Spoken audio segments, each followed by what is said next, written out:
Мен Темірханова Маралым керексіз қағаздардан ұялы телефонға подставка жасайтын боламын. Бірінші қағаз керек, сосын оны екі жаққа бүктейміз. Содан кейін тең қылып осылай бүктейміз.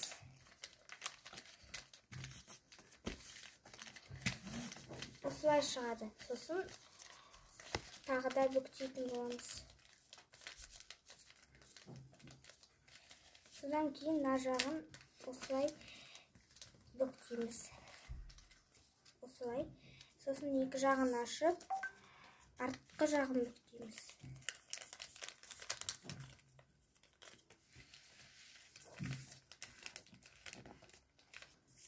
Осылай шығу керек.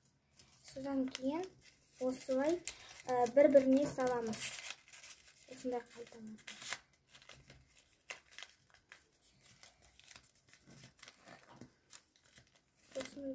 Осындай болады. Содан кейін телефонға арналған подставка шығады.